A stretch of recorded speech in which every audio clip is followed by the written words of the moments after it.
Stop buying the wrong running shoes because most top 10 lists out there are not for you.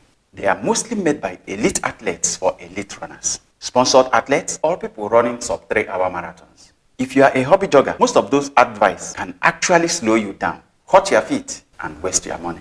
As a runner and shoe reviewer, I have tested over 260 pairs of running shoes in the past 3 years.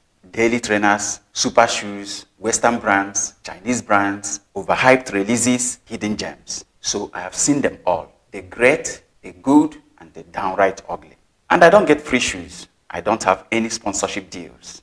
I buy them, I run in them. I keep the good and then throw the bad back to the shelf. So this list is built by a hobby jogger from real miles, not marketing brochures or hype. You were out there before the sun rises, old sneakers on, dreams in your stride. Breathing deep, just taking it slow. Rain or shine, you still show.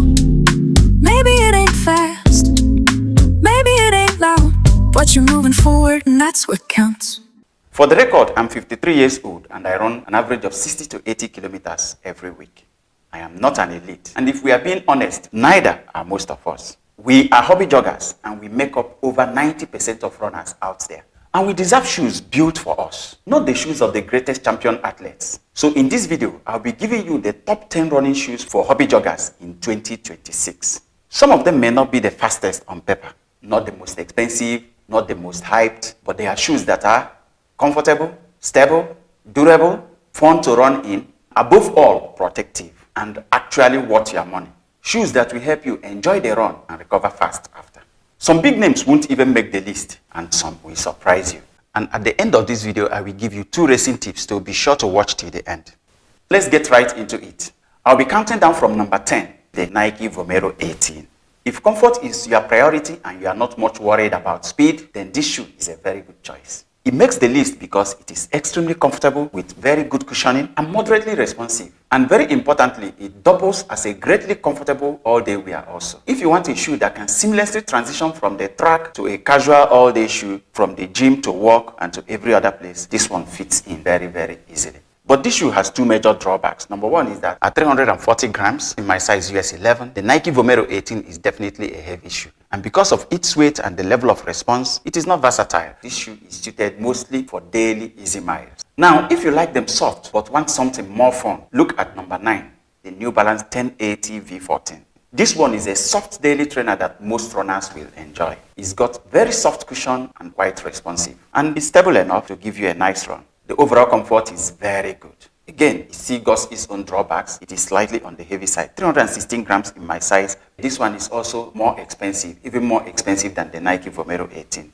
And while on this, if you are a heavier runner and want something that feels very similar to this shoe but offers you more cushion, then look at the New Balance Small V6. The foam in the 2 shoes are very close. The only thing is that you've got more height and more width. It may feel very bulky on feet for most regular guys, but if you are a heavy runner and need something to give you that more cushion, support more weight, then the More V6 is a nice option.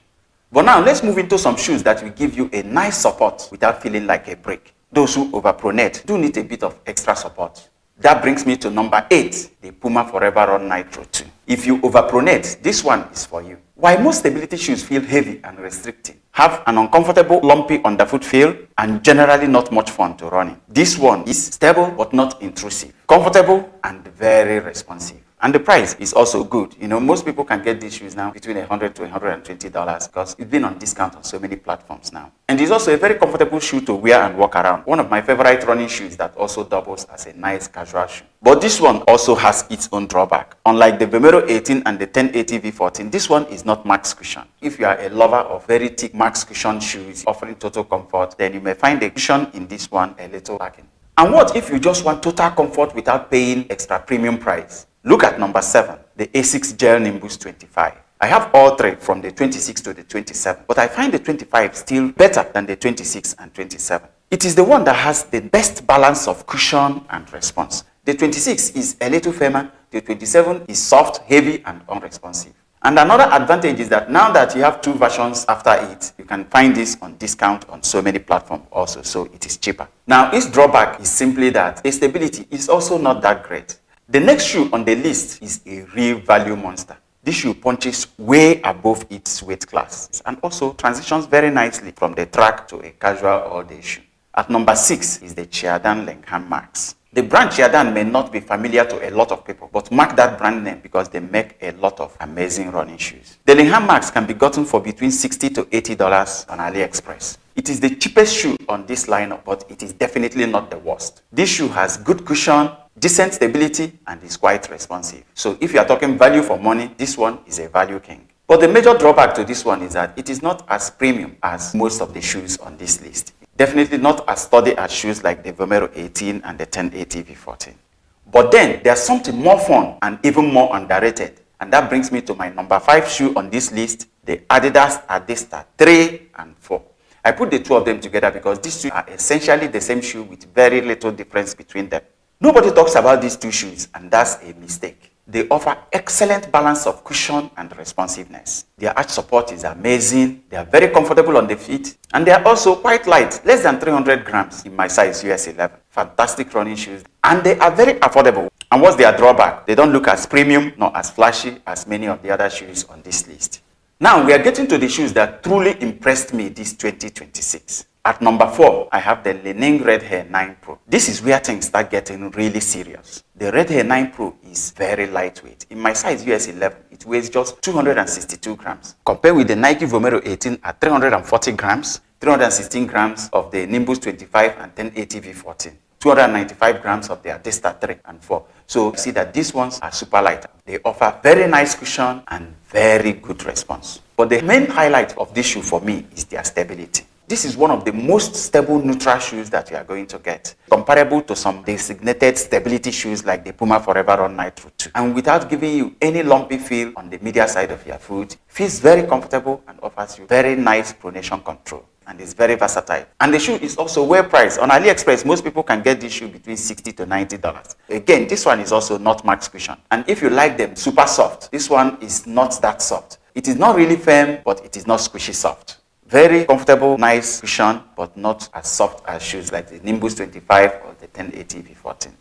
The next 3 shoes are on another level, and that is why at number 3, I have the Puma Velocity Nitro 4. For many reviewers, this was the shoe of the year 2025. In the 4th version, Puma created something really fun. With a full-length Nitro foam midsole, they completely revamped the run experience. It offers amazing soft cushion, good arch support, bouncy, is super lightweight, and is very responsive. This shoe weighs just 240 grams in my size US 11, even lighter than the Adidas Evo SL. And relatively affordable now also, because the shoe started at $145 but has really gone down in price.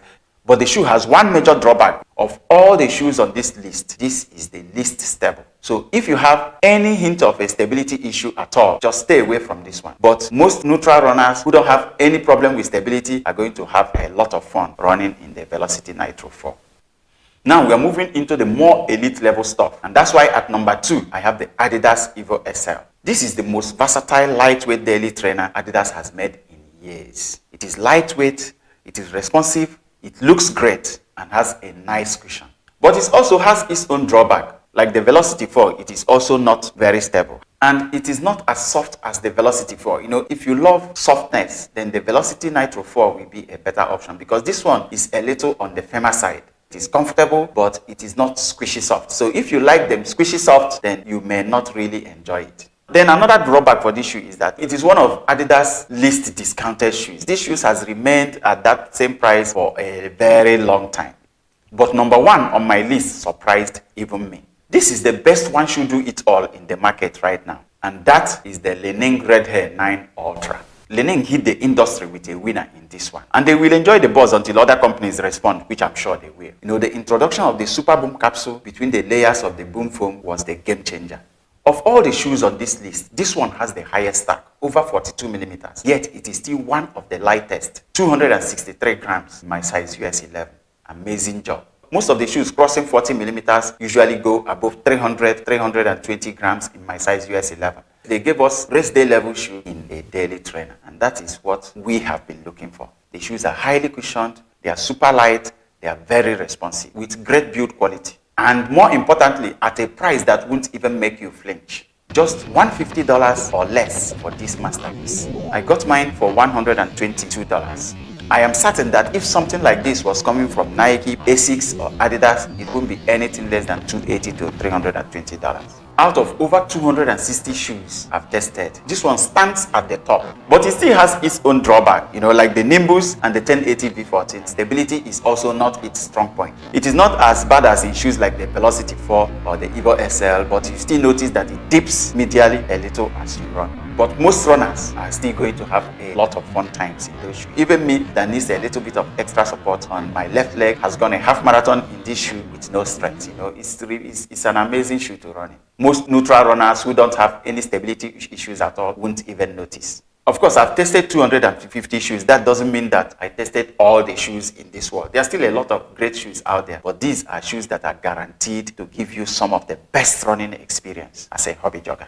So I promise you a racing tip. If you want a racing shoe that won't break your bank and that is going to help you crush your PBs in comfort, then look at the Chiadam Blade 1.5. This shoe is soft, is stable, highly cushioned, and highly responsive. It's very comfortable on the feet. The Chiadam Blade 1 and 1.5 are basically the same shoe with only slight difference. The Blade 1.5 is a little wider and more stable. The Fidian 6 Elite came out with a lot of hype, and I bought that shoe. At first, I was excited. But then after running in it, I was like, I didn't feel the hype. So when I reviewed that shoe and made my feelings known, I received a lot of comments. Many people were like, Guy, you are just too slow for this shoe. Well, I'm happy to announce to you that you are never too slow nor too fast for the Blade 1.5. This is one shoe that gives you the ultimate running experience, whether you are a very fast runner or a very slow runner. What you put into it is what you get out of it. It's not the one that they will tell you, okay, if you are running at 330 or 230 minutes per kilometer, that's when you get the best out of it. This shoe, at whatever level, is awesome. And the price is also awesome. Most people can get this shoe now for between $150 to $180 on AliExpress. So that's an awesome bargain for something of that caliber. And the shoe is very durable. As a hobby jogger, you want a racing shoe that's going to help you crush your PBs without breaking your bank, then look at the Blade 1.5. So to summarize, I will say that if you are a stability runner, the Puma ForeverRun Nitro 2 and the Li-Ning Red Hare 9 Pro are your best options. If you want lightweight fun, then number 1 to 3 are your best bets. The Puma Velocity Nitro 4, Adidas Evo SL, and Li-Ning Red Hare 9 Ultra. And if you want the best all-rounder, the best of all, of course, you already know my pick. Let me know which of these shoes you have in your rotation and what your opinion is. Thanks for watching, guys. Don't forget to like the video, subscribe to the channel for more videos, and let me see you in the next one.